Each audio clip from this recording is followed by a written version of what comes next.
fall over, and that would be really bad. All right. Well, welcome back. Another live stream. And typically, or at least for the last couple of weeks, I have been doing live streams in an effort to justify posting to this channel so often and to actually practice my languages. And typically on Mondays, I study Chinese. On Tuesdays, I study some Russian. And then on Wednesdays, I study some English in an effort to practice my languages and meld the YouTube channel purpose at the same time. Now, something has happened that I actually had forgotten about and didn't really realize until just last week that I finally, well, how do I put this? I've been in China for 10 years. Like literally today on September 17th was the first time I landed that I'd ever visited China. Now, I had gone to Taiwan, I'd gone to Taipei before that, but I'd never been to the mainland, uh, Beijing, and here in China. So in I thought today I would bump the Russian studies for preempted, for a little bit of a commemoration, a little bit of a look back, and today I'll talk a little about English, my arrival in China, and some of the pictures. I'll show you some pictures. This video, or what I'm going to show you today, I'm a little bit nervous to tell you the truth. Now, I've vetted the pictures and the videos. There's nothing inappropriate there. So don't worry about that one. This is safe for work, and it's safe for people of most ages. But I figured I'd cover the last couple of days that I had in Canada and then look at the first 1 or 2 days that I had in China. Now, I don't want to, I want to temper or tame your expectations of what you're going to see. Basically, I had finished my studies in Montreal and went traveling for a little bit through, I went from Montreal, Ottawa, Toronto, and back to Montreal, and then I came over to China. So what you're going to see are the last couple of days that I was in Canada, some of the things I saw, notably the Ukrainian street festival at Bloor West Village in Toronto. I'm going to see a lot of travel pics between Montreal, Toronto, and then finally Beijing. And the very first picture I ever took of Beijing, China, from overhead.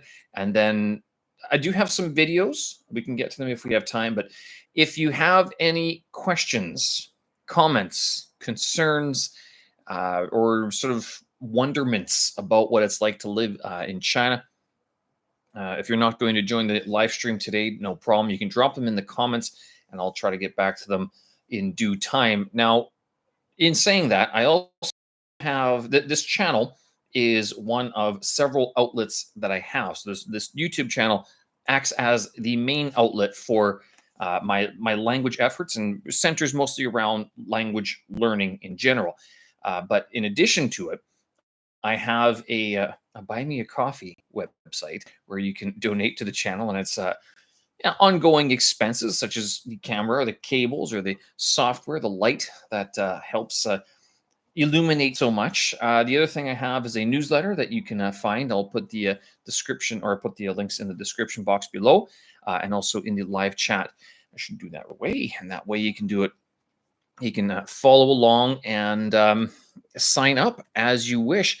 So there is a newsletter as well that you can sign up for. Oops, that's the wrong one. How do I delete that? Oh, that's so funny, Stevie. We'll remove that. Good. And so there's a newsletter. There is also, I do also do some TikToks, which under a different username, The Language Talker. I sort of do the funnyisms of learning a language and stuff like that. Why is my fan not on? There we go.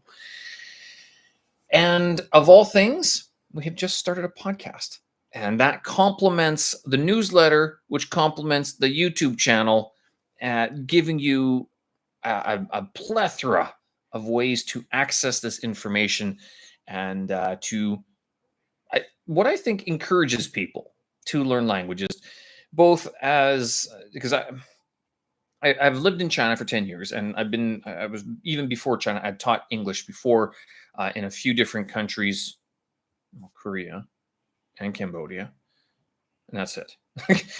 And then China was, I think, well, in Ukraine, yes, Ukraine as well. So I was there for a few months. So I have traveled a little bit, for quite a few years. But when I came to China, that was sort of it. I didn't really want to move around anymore, and I now, why have I stayed for so long? I mean, there's the pandemic that kind of had us stay for quite a while, but it's also just worked. If I can say that much, it's worked very well for me, and there's only so much I can say that where else would I be? I guess is the major question. Let me pop this into the chat here. So there's the Buy Me a Coffee website if you want to take a look at that. Then there is the other one, this one, the newsletter sign up over here. And those are the two major channels that you can keep in touch, other than the YouTube channel as it is right now. Now, again, this YouTube channel I started it as an effort, as a means, as a way to keep me honest in my own language learning and in my own language instruction, because there are a lot of channels out there that like to talk about learning languages, and there's one thing about learning languages, and there's another thing living in that language. And no doubt, anyone who has learned English probably knows this better than anybody who knows English and then learns another culture or learns another language to go live in another culture. China is no exception. I am no exception as well, in terms of my understanding of what it takes to learn a language, to use it, to maintain it, and what's really important about learning a language, and what does it mean to be fluent in a language. But a lot of people, there's a lot of books. There's a famous book, Fluent in Three, or Speak from Day One, or Fluent in 3 months, um, that purport to be able to learn any language in 3 months, which I think actually some of those, the polyglots, some of the people who have uh, taught their methods of learning several languages, when they get to languages like Chinese, they just like hit a wall and like, oh no, the method doesn't work, because Chinese you can't learn in 3 months. You can speak basic phrases after 3 months. Um, and I'm not sure, of all things, because a lot of the people who talk about learning a language in 3 months come from the West, and like Europe, North America, usually the United States. And it'd be interesting to see someone who comes from a place like China or Japan or even Korea, where I guess they're almost, I don't want to say, yeah, they're forced. They're kind of, the school system forces them to sort of learn English.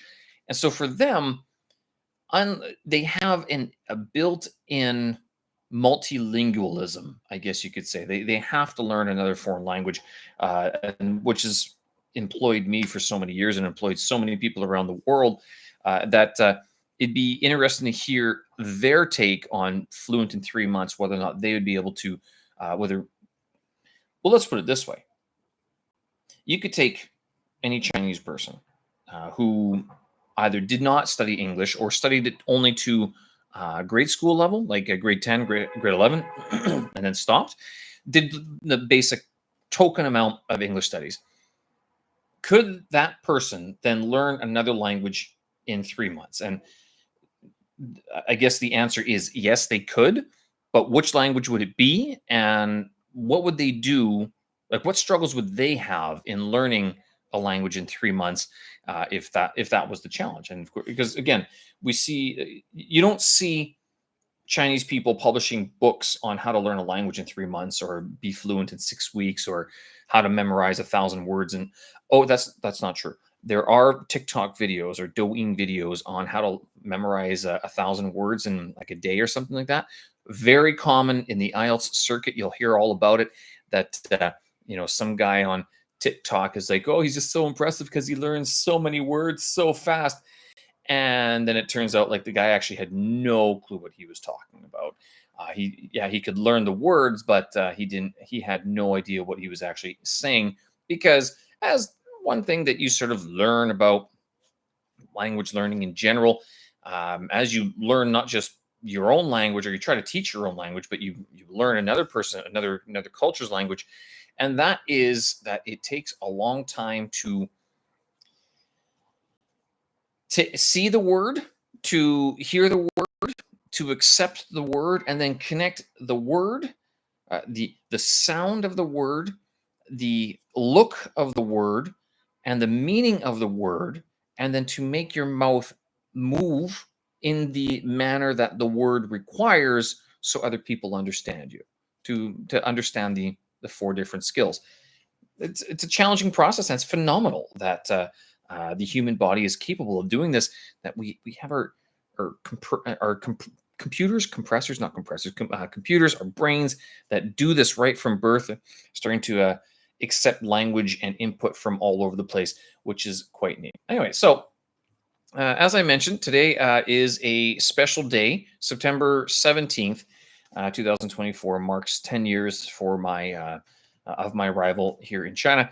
And I thought it would be a good time to take a look at some of the pictures that I took leading up to coming to China, and then also once I was here in the country. So there we go. We got the screen share going. Again, I have vetted these. I don't think any of them should be too harsh. I hope if they're, I really don't think they will be. Let me grab this other keyboard.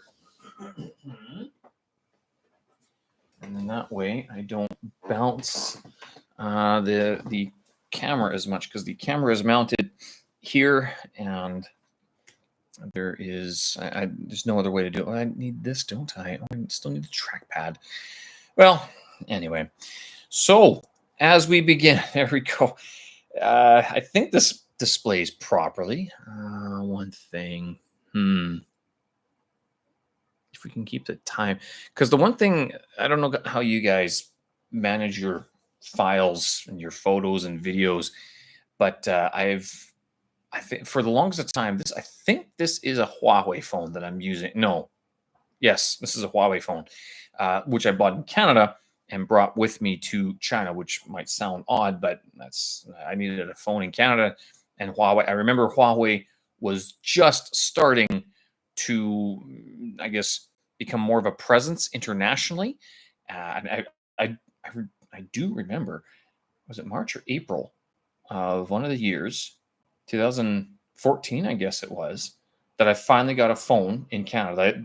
That I bought another phone, because prior to that, I just kind of lived without a phone. You didn't need one in Canada back then. 10 years ago, it wasn't really needed, and the cameras were kind of garbagey anyway. So I got this Huawei Honor, can't remember, but I remember going to, was it TELUS or MTS, that I bought this phone, and it was like $100 or something, so it was cheap. It was really cheap, and I ended up using it for quite a while, because as I sort of traveled, I accumulated some debts and wanted to pay those off before I bought a new phone, and that's just how things worked out. Now, the timestamp on this photo, it foreshadows that I was in China for a while, but it says 1980, January 5th, 1980, at 7:45 p.m. 02. So, 2 seconds. I don't know if the time is correct. The date is incorrect. I was not alive in 1980.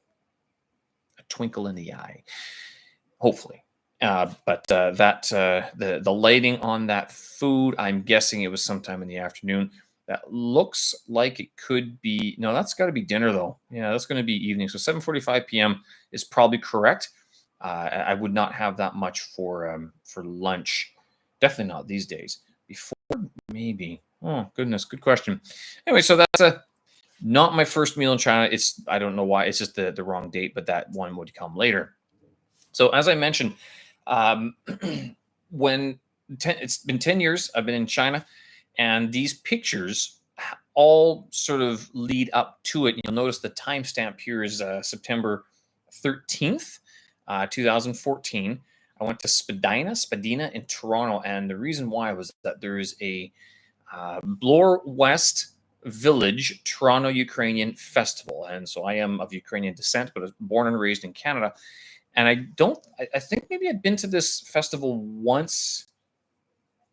Yes, I was there once before, but I'd never been as a this has been the first time I was there in a long time.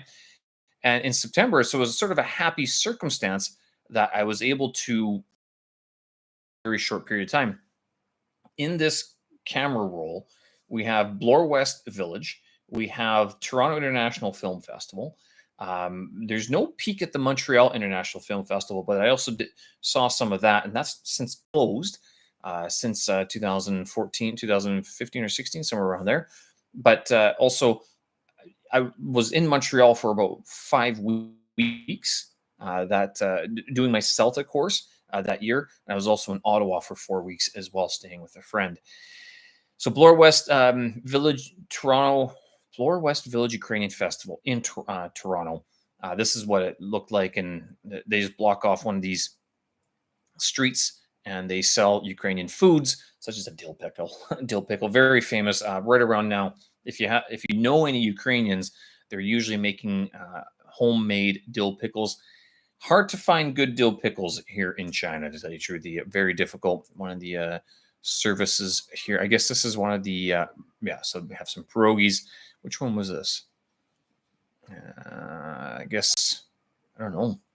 Jerk chicken pierogies. And they spelled it pierogies. Pierogies. A lot of Polish people say that it's Polish food. A lot of Russians say it's Russian food. Then the Ukrainians say it's Ukrainian food. So who's right?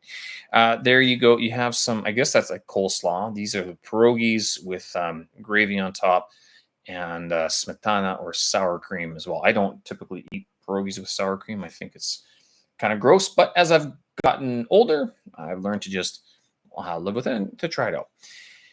This was kind of surprising to see back in 2014 when I went to Toronto. And this, I think, is that it? Yeah. So there's only 2 pictures of this. Is a little tower that they had erected, this teepee that was basically saying that Putin was invading Ukraine and starting wars, basically. So this is, again, 2014. Russia had already annexed Crimea at that point. You can see money for FIFA 2018. So they were already starting to protest FIFA, not the Olympics. Had Russia been awarded the Olympics yet? I'm not sure. But there is sort of a steady thread of anti-Russianism, anti-Putinism, I should say, at the Ukrainian festivals, and I'm sure it persists to this day. So this is part of the festival here in Northland Power. There's the announcer. And then I guess this is one of the dance groups that would have been performing that day.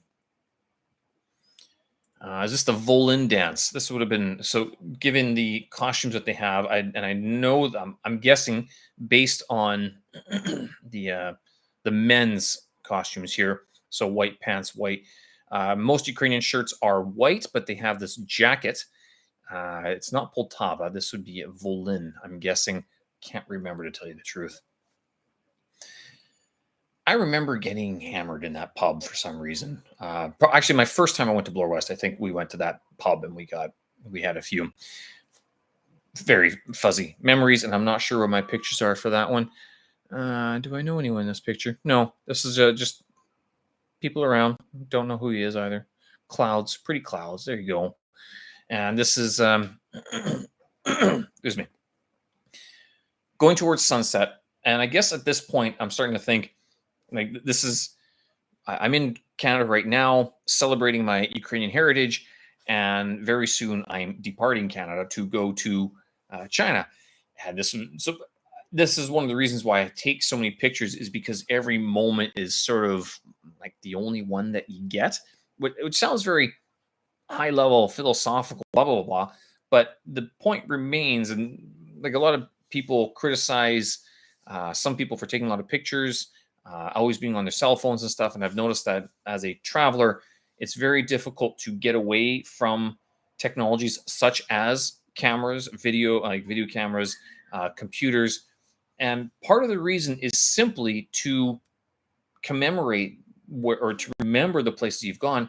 A lot of people would argue, some people would argue, just, remember things. Why don't you write it down? Well, I also do quite a bit of writing, but the cell phone and Instagram basically became the new way for people to take notes on their travels, and that's what we're seeing here is just travel lifestyle pictures. Lvivsky piva, pivo, piva in Russian, pivo in Ukrainian. So piva would be like with the unaccented a or o in Russian piva, but in Ukrainian pivo.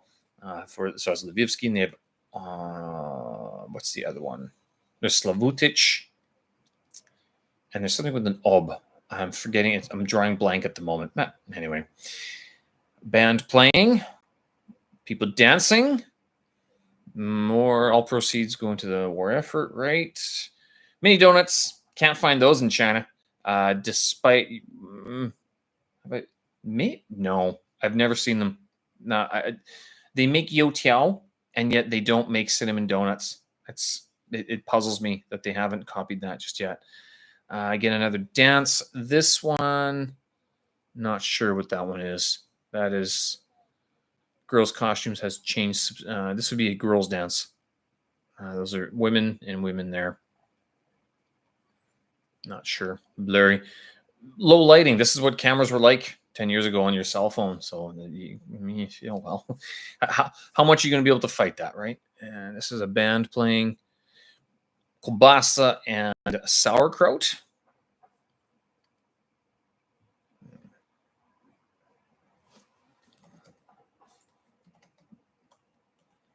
There we go. Good. And I guess this is one of the last Ukrainian meals I had in Canada. Yeah, so I guess that was it. That was already at what time? 11:30 p.m. basically, September 13th. So at this point, I guess I was going to the subway.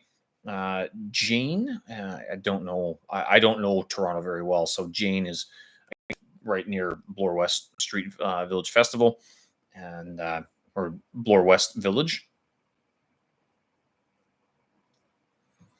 This is the next day already. This is 12 midday. Where did I stay in Toronto? I can't remember. I cannot remember where I stayed. Was it a hostel? It wasn't a hotel. Might have been a hostel. Or did I go back? I did not go back to Montreal, did I? No, it's a 2-hour trip. I wouldn't go there for 11:30. Cannot remember at all. Toronto International Film Festival. Had never been there before. So again, leaving Canada, being able to sort of see everything like for the first time and for like the last time for a very long time, because it wouldn't be like I'd be flying back from Beijing to go to these sorts of things, not to go to the Bloor West Village Festival or TIFF or anything else. So this is why I went to quite a few of these places. I did go to one or two films. I can't remember. Honestly, don't remember very much from it. I saw John Travolta at one point. I guess he was there. How long was I in Toronto for? Quite a while, I guess. CN Tower, and this is later. I guess so. What I was down in the business district and just kind of wandering around taking pictures.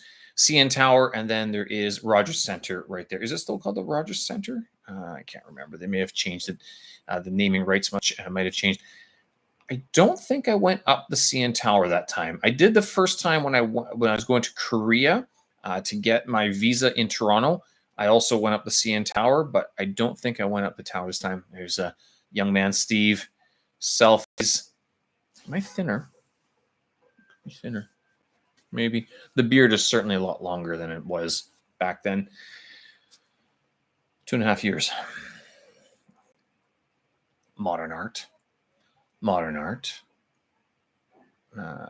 Scotty Bowman. Okay, so this is the not the NHL. Would this be the NHL Hall of Fame, or is this? This is outside the Rogers Center, and I'm not sure. So Scotty Bowman was a coach. Who did he play for? David Salinger? I have no idea. And who's that? Linda. I don't know. Can't see it, but that's Scotty Bowman. He's a hockey coach for several NHL teams. And this must be looking the other way. So I don't know exactly where this is. If anyone knows where that is, might be interesting to find out. And again, TIFF. I'd never been to TIFF before, and I've heard a lot about it. It's one of the major North American international film festivals. There's Toronto. There's South by Southwest. There's Tribeca. What else would be there? There's a fourth one, isn't there? And that's all on the east side of North America. Montreal used to be big, but Montreal lost out to Toronto. Not sure if Vancouver's film festival is very famous. Actually, I actually don't think so. And then other than that, there are, after that, you go to probably London. And then there's Cannes. And then what's the one in Italy? There's another one in Italy as well that there's a major film festival. Drawing blank on that one. So that's why it was nice to go to TIFF, Toronto International Film Festival. Same with Busan International Film Festival. That was a huge one. Not sure if it's as big as it used to be though. I was taking pictures, and again, this is already my last evening, 7:45 p.m. In Toronto. Enjoying the last few hours. So this is that's September 14th. I guess I stayed another day in Toronto, and then I would have gone back. Okay, so this is me going back to Montreal onto the bus already. I'm guessing I took the bus because that's we're on the highway there. And that's a very typical site. I remember the very first time I went to Montreal, seeing, unlike my hometown where it's kind of flat, having layers and layers of highways all sort of mixing around each other. I'd never seen that before. And the first time I went to Montreal, way earlier than that, maybe 2006, 2007, seeing that was kind of neat. And so I think this is me remembering, this is 10 years ago, me remembering the first time I went to Montreal by taking this picture and seeing that. And I guess this is sort of similar. Not sure why we would have driven that way before, but Montreal has that, where they have these highways that are built up like 2-3 layers, and they're all intersecting, and they're all sort of all over the place. It's never seen that before. Now I live in Beijing, and it's pretty common. They're actually very well laid out here in Beijing, I would say. Again, and so we're back in Montreal now, and I guess this is one of the public art displays that was nearby. I guess it was Place Saint Louis, which is like downtown Montreal-ish. I lived there for about a month, doing not far from Old Montreal, which is where I did my CELTA, and that was that helped me get the job here in China. This, I'm guessing, is this on Saint Denis?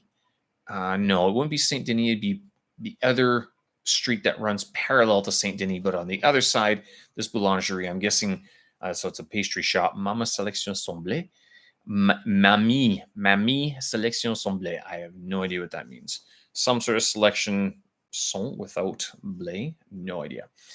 3660. If you guys know where that is, I'm not even sure if it's still open. This, again, 10 years ago, 2014. I guess this is just my last sort of dip into Montreal food culture, because living in Montreal was fantastic. I lived right by Schwartz's and Le Mans. Fantastic. I mean, I ate there a lot, which are famous for their smoked meat sandwiches. Fantastic food. Again, if you ever get a chance to go to Montreal and live there or just visit, it's a very nice place. Probably one of the best cities in Canada. At least it was 10 years ago. Very cultured. If I was Toronto, you could go for a day, like literally get in there in the morning and then leave by the end of the day. I would opt to go to Montreal and stay longer in Montreal than I would go to Toronto. Even though Toronto likes to say that it's has a lot of stuff. And I guess it does have a nightlife, especially with a lot of professional sports. If you're into that, baseball, football, no American football, no U.S. football team yet, even though they want one. They do have a Canadian football team that plays until usually November. And then there's Toronto Maple Leafs, which is the hockey team that I think have sucked for the greater part of most people's lives today. I don't think they haven't won the Stanley Cup in like 60 years, I think. And it's a point to jibe at them. Young Steve. Hello, young Steve. That's a nice beard. I no longer have those shades. Those are gone. Taking selfies before selfies were cool. Yeah, there you go. That sweater, I think the girlfriend has that sweater now because it doesn't fit me. Actually, maybe it does fit me. It's just, I think the zipper broke. And I was like, I didn't like the zipper. I'm not even sure if I have those. I think those shorts are gone too. Sounds odd to talk about your clothing, but as a traveler, I guess if you stay in one place, it's a lot more common to have stuff. Would you wear the same clothes more often, or would you wear different clothes? If you're always going to the same places, you'd want to wear different clothes so that it looked like you didn't wear the same clothes all the time. But as a traveler, you don't have that problem because you don't go to the same places all the time. Matter of fact, you change your place consistently and constantly, especially if you're backpacking. Now, all of your pictures might have the same shirt in them. If you take a look at any of my travel pictures, usually it's the same shirt. Even today, I still have one shirt that I bought at Uniqlo that I use for just about all my travel, all my trips, because it's a good shirt. It's comfortable. It doesn't show a lot of sweat stains, which is an issue when you're traveling. And then also, it's got that grime to it, not dirty, but if it gets dirty, I don't care. And so you buy a couple shirts like that, and you just keep on wearing them, and that's basically what happens is that you do end up wearing the same clothes for quite a while. There you go, Canada, and swapping them out only every now and then. This picture, I think, was taken in the foyer of the apartment building that I was living in at that time.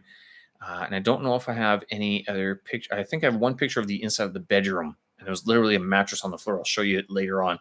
But I remember I guess so, that mailbox. And there's that Huawei phone that I had, that one camera. Only one camera. Can you imagine that? What was that? I have no idea why I was around here. Why is this? This is at... Okay, so that's September. Wait a minute.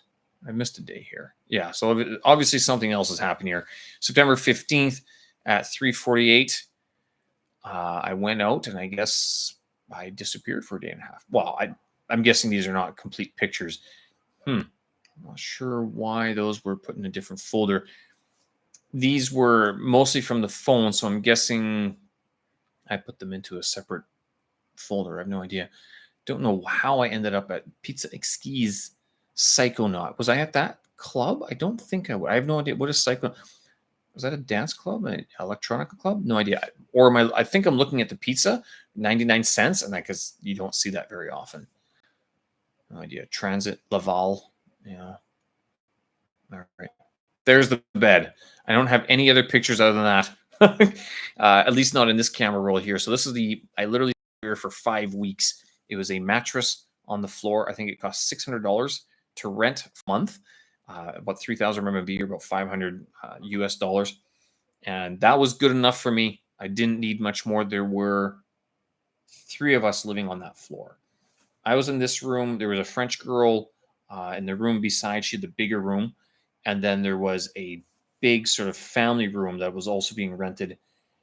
And I think at some point the French girl's mother and father were there because they were traveling through Canada at some point, I guess. But then there was someone else living there. I'm not sure if there's any Chinese people living there. There might have been even someone upstairs. But this lady who owned the apartment building, Jacqueline, we got on just fantastic. She actually read my fortune, my tarot cards. She read her tarot cards in regard to my trip to China, and apparently it was going to be a good trip. So I'm almost a little bit fearful to go back. I'm not sure if she's still alive. We've lost contact, but we got along fine there. She and the French girl didn't get along very well, I don't think, for a variety of reasons. But with Jacqueline, she liked to ask me to do to move stuff around. So as a result, she was very kind to me because I was able to help her out moving stuff around. There was a table out that I would have on the balcony here. There's a table and a chair that were steel. They were heavy, but they were only put out during the summer, and then during the winter they were put away, and that had to go into the basement of the house. And guess who had to do it? I did. I'm not sure if she paid me or if she gave me a credit on the. She did compensate me for my time, token amount. It wasn't meant to be a job or anything like that. It was just like she understood that, hey, you did some work for me as a business, blah, blah, blah. There you go. So that's what it was. And then after that, so that is September 17th, 9:37 in the morning. That's right. And then right after that, I think I went to go knock on her door downstairs. She was on the second floor. I was on the third floor. And I was like, thank you very much. Merci beaucoup, Jacqueline, et au revoir. And we'll see you again some other time. And she was like, okay, Stephen, have a good trip. Enjoy China, La Chine. And that was it. I have not seen, I think I've talked to her. I sent her an email one time, and that's been it, sort of thing. Now, back then, to go from, I was in Montreal. I didn't know how I was going to get to China. I don't think I booked that ticket until like 2 or 3 days prior to that, because I had to wait for the pass grade in CELTA, which was, I think I booked the ticket. And honestly, if you fail your CELTA and you have a job and that job is contingent on your passing of the CELTA, I think they can still give you the job. You just have to go do the CELTA again. At some point, you have to actually pass it for them to continue employing you. But this would have been at Montreal Airport, and I think it was cheaper for me to fly from Montreal and easier to fly from Montreal than any other way. So what I ended up doing was flying from Montreal to Toronto, Toronto to Beijing, which I have some pictures of throughout. There you go. So taking off from Montreal. Bye-bye, Montreal. Bye-bye, Montreal. See you again. Have I been back to Montreal since then? No, I haven't. Nope. Outside the window. And so that's just over Canada. That is going to be Toronto. There you go. CN Tower in the background there, or in the distance. So that's landing at Toronto Pearson International. And I would have what I normally do, which I've done for a very long time, is I go to Tim Hortons and I get a coffee and a donut. It's a sour cream glazed donut. And that's because you cannot get good donuts in China. Actually, I didn't know that at that time. I did not know that at this time. And you still can't get good donuts in China. And I think it's a underserved market. But these sour cream glazed donuts, oh, so good. They are fantastic. If you ever get a chance, go to Tim Hortons in Canada, eat yourself a sour cream glazed donut, or the Timbits. Very good. High fat, lots of carbs, but whatever. I mean, you're not going to Tim Hortons to lose weight anyway, are you? Torrefaction. I guess this is when they had just released their dark roast coffee for Tim Hortons. So that was all the big thing. I don't know if you saw the advertisements prior to this as well, but that was a big thing when Tim Hortons released even blacker, even darker coffee, dark roast coffee, instead of just having medium roast. Medium torrefaction coffee. No, torrefaction is a dark roast, isn't it? Sound installation. I can't remember what this did, and it's like one of these things where you walk through and you can hear your voice all around, or did it kill the sound? I can't remember. One of these public art installations that I'm not sure if it's still in Toronto Pearson at all. And that, I guess, is that no, that's the plane that I just left. Oh no, that's the plane that I'm going to. That's the it's not Airbus, is it? Does Air Canada fly Airbuses? No, they fly Boeings, I think. Air Canada, Star Alliance Beijing, AC031 and 029 are the flights that depart from Toronto to go to Beijing. I don't know if they still happen since the Huawei incident a couple of years ago. If you're not familiar with that, just look up Huawei and What happened to the Wang Mengzhou? She got arrested, detained. No, not even that. She was told to stay home in her Canadian home, very nice place, with an ankle bracelet, and was not allowed to leave Canada for a couple of years, not until conveniently the end of the pandemic. Anyway, so this is I've flown this flight a couple times, Beijing to Toronto. Beijing to Vancouver is slightly quicker, but not very much. What it comes down to is actually the layover, how much time you stay in each city. So I guess this is me. Yeah, that's okay. So approaching the aircraft, going down the catwalk or whatever you call it. Oh, it's near the airplane. Now we're on the airplane. This is now much later. So this is 2:36 and this is 4:47. Is this our first meal? Wow, we got fed early. It's a 12-hour. How long is that flight? 12 hours. Yes. I mean, no, 9 hours. 12. It's 9 hours Seoul to Vancouver. So it must be 11 or 12 hours Toronto to Beijing. You might be like, well, wait a minute, why? There's a picture that I have of the flight path that we take. Yes, red wine. I think I got a few bottles from her that time. That brownie was good. Though Air Canada had good brownies back then. I remember that. The bread was the sourdough bread was also very good with the butter, and then this. I guess you wouldn't call it Asian stir fry, but that's what you would call it if you weren't flying an international flight. Not entirely sure. Meat and carrots, and that's, I guess, potato salad or something like that. Air Canada typically has decent food. And the look out the window to the Arctic. Ain't that cray? I don't think. Did I appreciate that when no, because when I flew to Korea from Toronto, I was sick. And so I slept most of the entire way. But that is the Arctic, I guess you'd call it the Arctic Circle. Well, it's the Arctic above Canada. And that's why, is because I guess I passed out at that point. Let's just see the timestamps here. I'm just looking up here. So this is 4:47. At some point I zoned out. 9:13. 9:13, 9:14. Yeah, right. So this is already, yeah, it's 9:41 p.m. No, it's 9:14 p.m. and this is 11:52 p.m. So we're nearing the end of the journey. We're going into, I guess we'd already passed the international date line, which is kind of neat. When you are flying from Beijing, you arrive on the same day. How does this work? Yes. But you fly to Canada. No. You fly to Canada. You arrive on the same day.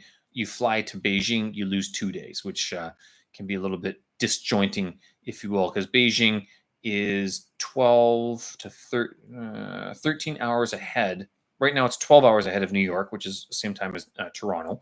And so if I left today, I would get there the same day. I can get back September 17th, which is possible. It's kind of, I don't know if you've ever experienced that before. You leave on the same day that you arrive, or you arrive on the same day that you leave.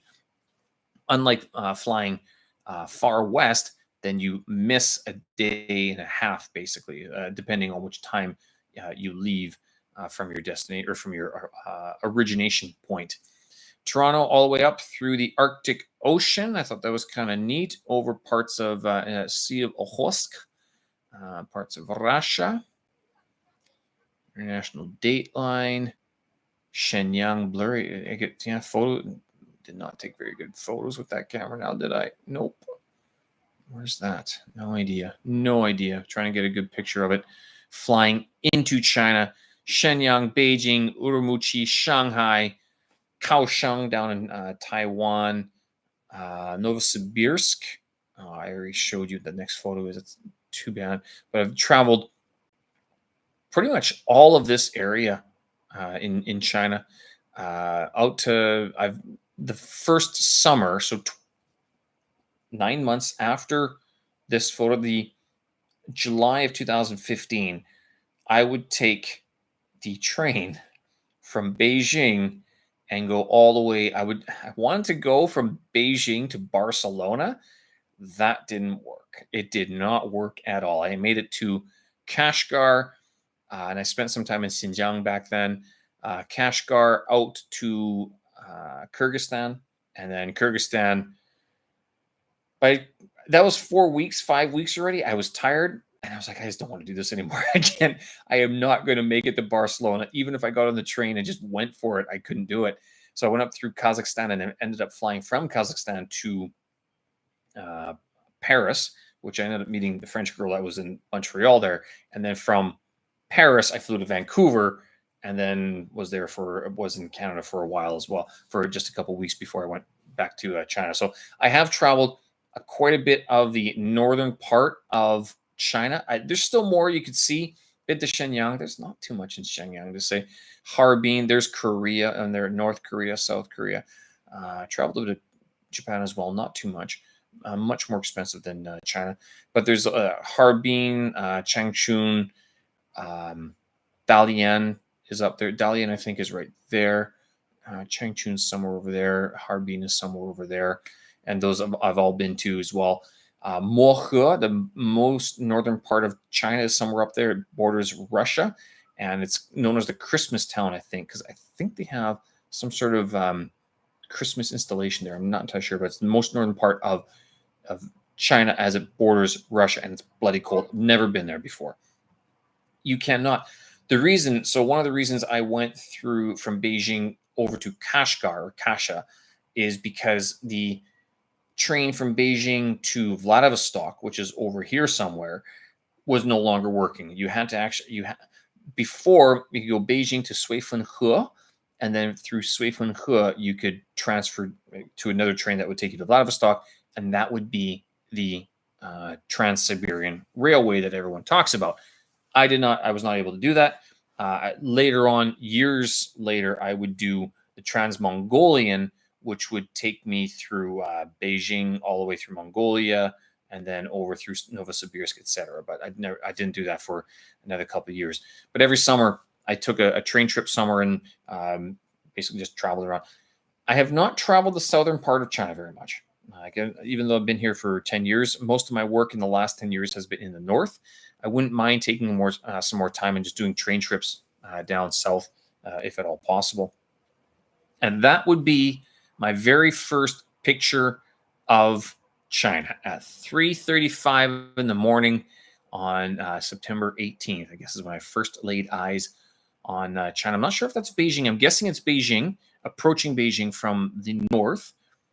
And here again, I thought that was kind of a neat photo with the mountains and everything. I guess I never really understood that. I never really figured that China would have big mountains, but it does. It shares the Himalayas. So that's okay, interesting. Did not know you guys had part of that in your country. I thought those were in Nepal. Part of them are, at least half. And then so this is again more of a northern part of China, outside of Beijing. Notice the gray. Back in 2014, 2015, 2016, pollution was pretty bad in China. And this must be outside of Beijing somewhere. So this is the first couple of pictures of China that I'd never been to China before, never seen Beijing, nothing at all. And finally landed Beijing. That's my first look at 4 o'clock. So it wasn't 4 o'clock in the morning. It was like 4 p.m. So that would be 4 p.m. 4 p.m. Toronto time from the day before, September 17th. Sorry, reverse that. It would be 4 a.m. Toronto time. That's why it says 0408. So it's 4 a.m. Toronto time, and that'd be 4 p.m. Beijing time that I touched down in China, and I've been here, I'd say ever since, but I've traveled quite a bit. I mean, it's been quite interesting. And this airport, so Beijing Capital International Airport, BICA, BCIA, Beijing Capital International. Beijing International Capital? No, it's Beijing Capital International Airport. Yes, that's what it is. This has not changed. It's the same. If you arrive in China, that's what you'll see. This paint, this calligraphy, whatever it is, this watercolor. Not sure if it's still there, but that image, same, no different. And there's young Steve. Sleepy eye. Look at him. He's a bit puffy there too. I guess he's well, not just tired, but gained some weight. You will gain more. And there's the car. Oh my goodness. That's the car. The funny thing about this is that I actually thought it was a student who came and picked me up. It wasn't. And I didn't know this until not until later on when I met the administration, that they just sent these black cars are sort of your nice cars, and they cost a lot more than the regular taxis. Now, the black cars, it's now a lot easier to hail cabs. You use Didi, which is the Chinese Uber. It's a lot easier to get cabs these days, contrasted to before when I first arrived, when the 100 renminbi bill scam was still very popular. So if you were a fresh traveler like me, and if you only had 100 renminbi, like a red bill, and you gave that to the taxi driver, they would often swap that out and say, "Oh no, this is fake. This is no good. You're lying to me," and then request another one or request smaller change. Meanwhile, they've changed it and they swapped it out with the fake one. They've now eliminated more than enough. They've done a decent job of clamping down on corruption, or I guess, is that corruption? Graft? No, that's not graft. On schemes like that. So those have sort of been tamped down quite a bit. There are other scams going on, but so the black cabs are typically a little bit more higher end. They're a lot nicer. They're cleaner. They smell better, but they still don't speak English. And that is getting on. I'm not even sure what that says. Zan Fu Kwai? No idea what that says. Throughout this trip, I was passing out because I was just so exhausted. I remember waking up, seeing this, and then basically falling asleep again. At some point, I'm guessing we're getting near. And again, I thought the guy was a student. He wasn't a student. He was just a driver. I don't know why I was bothering him. There in Nongye Daxue, this is one of the universities I've worked at, and all of the state universities have a statue of Mao greeting students at the main entrance. I think they have since closed the campuses. You cannot go there. It used to be that like 10 years ago, I think anyone could walk onto campus, but nowadays you have to make an appointment to get onto campus. And I don't think that was just because of the pandemic. I think there were other reasons at play as well. But you can walk as far as that gate and take a picture. I guess if you were brave enough and you just want to keep on walking as if you own the place, or at least you belong to the place, you could do that. Foreigners might have a little bit of an easier time getting in, but Chinese people, they would be stopped and ID'd right away. The guards would yell at them, depending on what you look like as a foreigner, and I mean that in terms of your clothing. So if you look like a student or if you look like a professor, you might be able to walk right in and unmolested, untouched, unquestioned by the Bao'an, the authorita that are occupying the nearby areas there. Zhongguo, it's Nongye Daxue, yeah. So it's agriculture, that's traditional characters, Nongye, and Daxue is university. Zhongguo is the China Agriculture University. And Ma Shun, I don't know what that is. No idea what that says. Fang Min Sheng Zhi Jia Xia Zhi Mei Cai. Good question. Dead bug. Dead spider. First one seeing in China, I was a little bit weirded out. I'm like, is this thing going to kill me? And here is the, I was staying in the free accommodation that they gave me for a couple of years. I just didn't want to move apartments anymore. And this is the view again, slightly hazy, but this is also, I think, the window. I think they have the window closed. There's the money. $50 Canadian, $20 in Canada, and then 100 renminbi, the red Maos, as we would call them, and that's what I've been earning since 2014. One of the the walkways here. This used to be so here's one of the colleges. I think this is the English college here. This is the would that be the That was the graduate dorm, which means that this was the print shop here. And I think this will sound odd, but that's the girls' shower room. And the reason I would know that, and the reason why just about anyone would know that, is because at 7 p.m.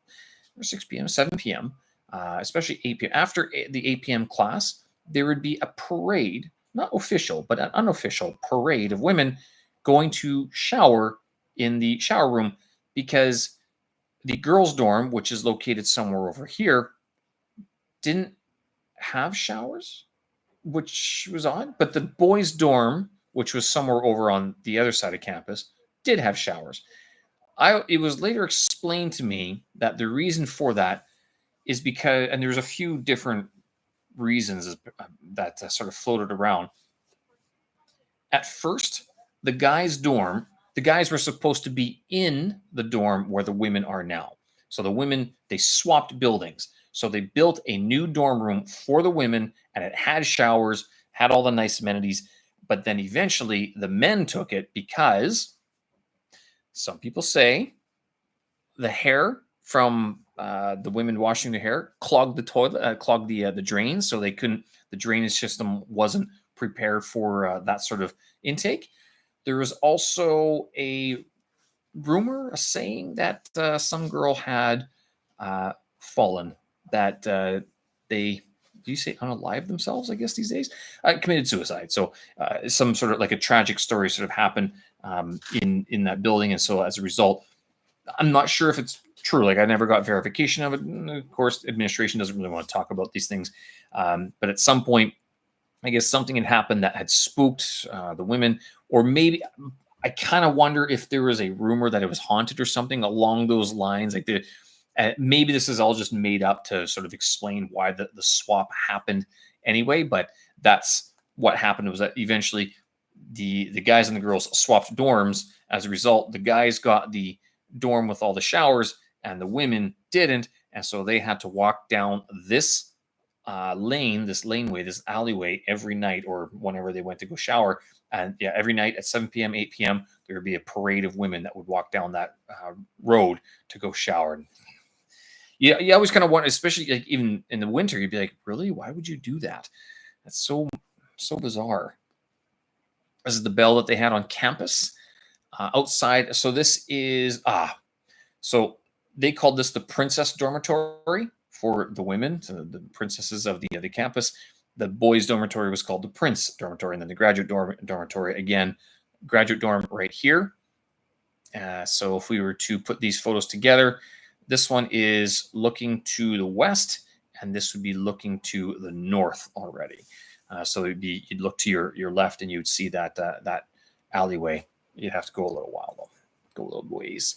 Again, close up. The princess dorm was known for having a very good cafeteria on the second floor. I'm not sure if it's still true, but I remember a lot of my students saying that one of the reasons why they chose the agricultural university was because of the food that they served. That the food was very good, and it beat the prince dormitory, but the graduate dormitory had good food as well. Youtiao, first time I ever had youtiao. So I'd never really known what this thing was. It's like a fried donut, basically. But I'd never had it prior to. I did have it in Taipei, but I had the Taiwanese version of it rather than the Beijing version. Same thing, but different. And then I had this other sandwich here, and I'm guessing I got this from one of the shops, or one of the, maybe not the shops, one of the carts that were located outside the campus nearby. And then this, oh my goodness. So this is okay. This is at 7:35 p.m. Do I have another one in the morning? It doesn't look like I do. For the first couple of weeks of the university semester, these kids, I call them kids, the young first year students, second year students, they have to attend drills, like military training, a very token amount, and it's just to sort of remind them of where they are. And they would have to muster, gather, and they would march. They would march a lot. This is PM. Let me just review this 1 second. So I think this is September 18th. This would be at This would be early in the morning because maybe. Oh my goodness, I'm getting my. Yes, that would be early in the morning because that's sunrise, and that means that's the east. Oh my goodness, I've completely lost my directions here. If that's the east, then that means that sunrise has my. That would be. That doesn't make sense. That would be PM. Okay, so I'm looking at the timestamps here. 6 a.m. I don't think that's correct. I think that's 6 p.m. Beijing time. That would be 2 a.m. Beijing time. This would be 6 a.m. Beijing time, which would explain why it's a little bit gray out. Probably up for some reason. I'm like, let's go for a walk and let's go take a look around the campus because I can't sleep anymore. Again, it's 6:30 in the morning, Beijing time. Get some breakfast, which would make sense why youtiao was being served. You would not get youtiao at 6 p.m. or 7 p.m. So this is going to be 6 a.m. And again, some sort of sandwich, whatever. And then that makes sense why at 7:35 a.m. these kids are outside screaming at the top of their lungs, "Jiao, Zhongguo Dui." What's the other one? San Se. They march. They do a lot of marching in the morning, and it's just constant. They wake you up 6:30, 6 o'clock, 6:30 in the morning, 7 o'clock in the morning, 7:45. I guess this is going. This is before classes started, so classes hadn't started just yet. And yeah, so this is the boys' dorm. So I was just talking about how the girls and the boys swapped.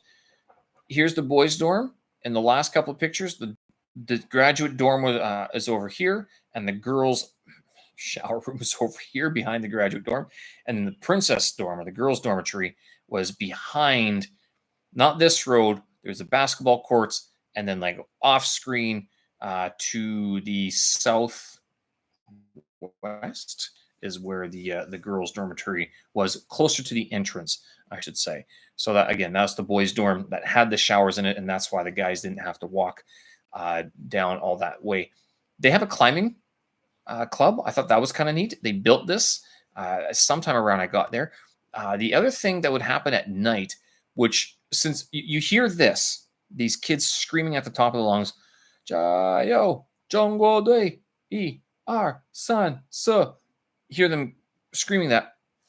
At night, you would hear this. Actually, you wouldn't even hear the. You hear the almost like gunshots. And what it turned out to be, it was older men, retirees using their bullwhips.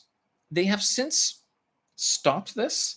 You can still hear it in some parts of the city, but I think they prohibited it on the university campus after a while, like 2 years in or something like that. They said no more bullwhips on Ace 90, no more bullwhips on campus. They're like that. You can't do these anymore. You can't use them anymore. And I always thought it was a little bit weird that they would have them in the first place because they would only ever use them at night. And like, if you ever seen a bullwhip, it's like 9 or 10 feet long, and you don't want to get dinged by these things. You like it would hurt. Bulls don't like them, and but you'd hear this whoosh, whoosh, every night or just after dinner. And there's usually one guy would do it, but it might have been 2 or 3 different guys who were using their bullwhips. It's a good workout. So if you've ever like used battle ropes at the gym, same idea, a little bit different application, but that's the whole idea, is to work out. It gives you a full functional body workout. They stopped it. You would not see it in Chaoyang. Chaoyang, you would hear it under the San Juan or the Sihuan, so the major ring roads, the highways that circle Beijing.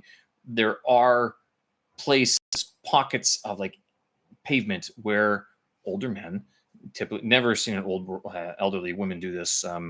Again, retirees, Tuisio Ren, you would see them do that under the highways in Beijing. You would not see them at the university campus anymore. They are prohibited, banned, not allowed.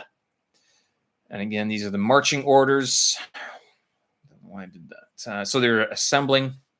I guess there was some sort of not a procession, but a gathering afterwards. Again, this is September 18th. So that would be, I'm not sure if they're going to be setting up something here or where. The other thing that they would do at sunrise, did I have a picture of this? I'll show you. No, I don't have it. Okay, so there's a flag here, and if you ever work for one of the state universities here in China, one thing, it might just be any university, one thing that you're going to have to get used to is that the crack of dawn, you will hear the da da da da da da da da. The Chinese national anthem will start, and they will play it full blast for everybody here while they are raising the Chinese flag, and they do that every single morning. It's the same thing that they do at Tiananmen Square. Tiananmen Square, they block off lanes of highways to lanes of traffic to do it.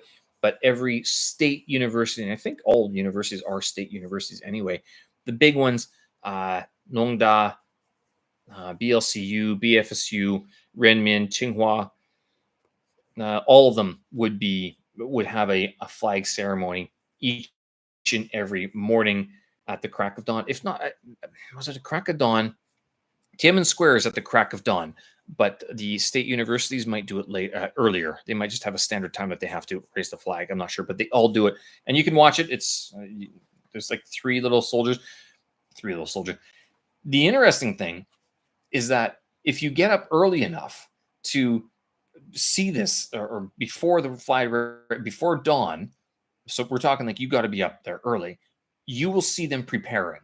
And what I mean by preparing, you will see some guy walk out of the dorm room, and it's usually I think it's one guy, one girl, maybe it's two of you, like two guys, one girl, two girls, and one guy. So they will march around like a certain line, a certain pathway, and they will meet up at some point carrying the flag, and then go raise the flag at the designated area, which it's kind of neat to see that. I've never seen that in a Canadian university. Canadian universities do not raise flags except for sports games. Go figure. But there you go. So there's a little look inside from the apartment, and there's young man Steve, Zhongguo Nongye Daxue, one of the universities that allowed me into the country back in so many years ago already. Again, a 10th anniversary that I've been in China. And here, I can't remember if this was Princess Dormitory. Again, that second floor cafeteria that had the good food. But there you go. That shirt, I still have that shirt. If you've been following this channel for a while, you'll see me wearing a red shirt.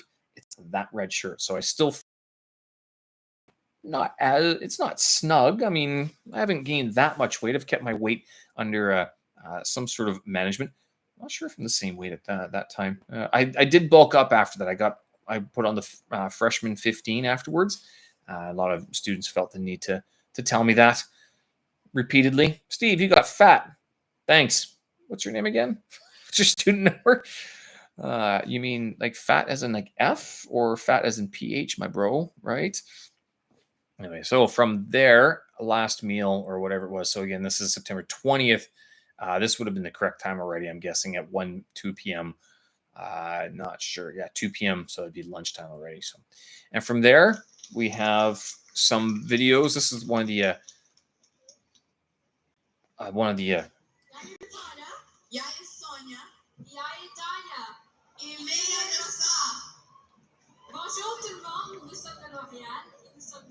so this is from Bloor West Street Village. This is back in Canada again. We are extremely excited to be here for our third year. Wow.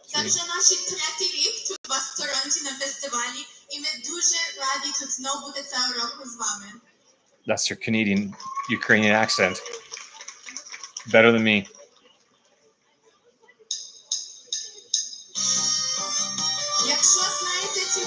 Cool. If you know the song, please sing along and dance along if you can. So there. I won't play the whole thing. I'm guessing, are they sisters? I'm not sure if they're sisters or not, but very common for for Bloor West Street Village to have Ukrainian performances like this. It's all traditional music. A lot of it's traditional, I should say. Only recently have they started using a lot more modern music. Okina Elza, Tartak. Who else is also big? Ruslana was very big a couple years ago. And this is one of the later shows, so this is the evening show. But they're playing already a more modern style of Ukrainian fusion. I'm guessing they're using traditional lyrics, but modern musical methods. And this guy was good. Toronto Blue Jays outside the CN Tower, Rogers Center. There's only a couple of videos, that's why I'm going through it.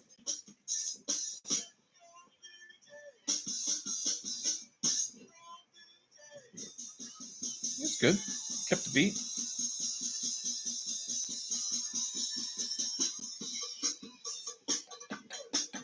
We need more cowbell.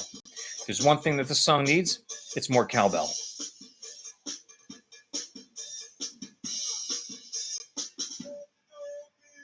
And on and on. The reason I wanted to show you that is because, and the sound doesn't show up. So unlike today where they have microphones all over the cameras, all of your cell phones, these ones didn't. They only had like one microphone that was pointed down or pointed away. And so I guess I'm covering that.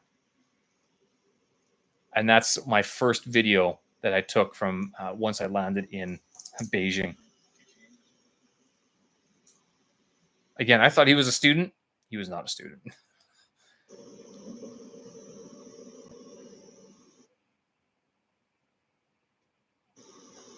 That building is still there. This is very, like, that scenery hasn't changed at all. If you ever come to Beijing, if you come to China or land in Beijing, you'll see that. Probably still that same signboard as well.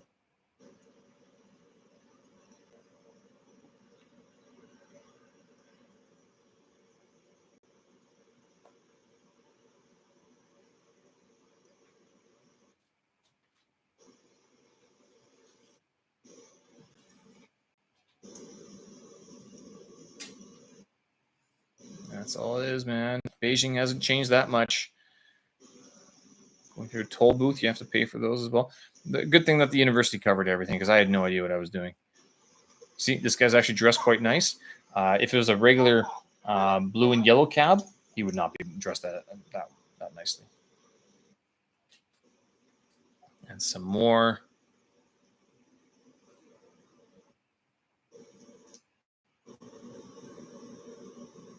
Just so like, wow, I'm in China. I'm in Beijing.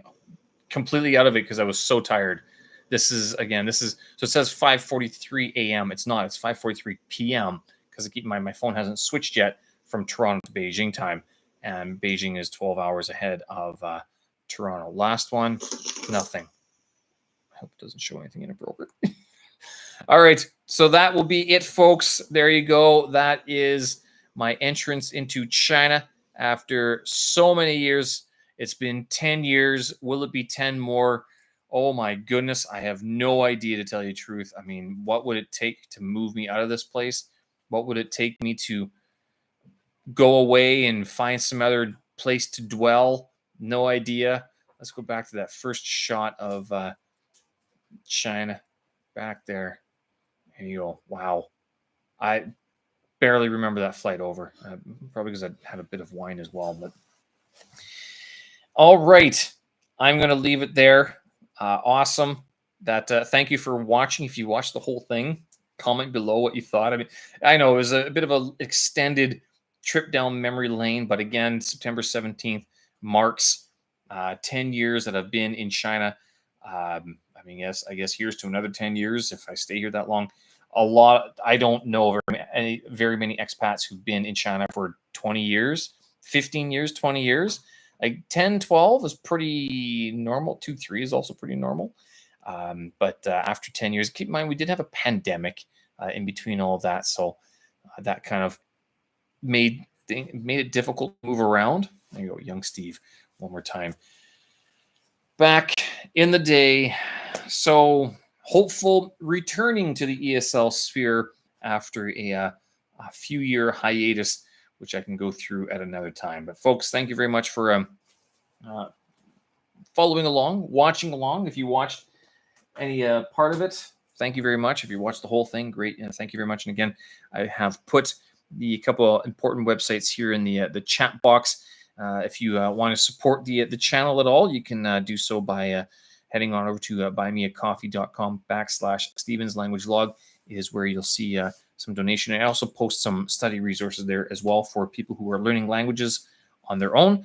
And then also sendfox.com/Stephen's Language Log is the current newsletter sign up form, but you can also check out the about page on YouTube, as it has all the links that are updated regularly, that you can follow along with everything that we do here on the channel. Of course, again, so thank you for watching this one. Tomorrow, we'll go back to our regular scheduled program.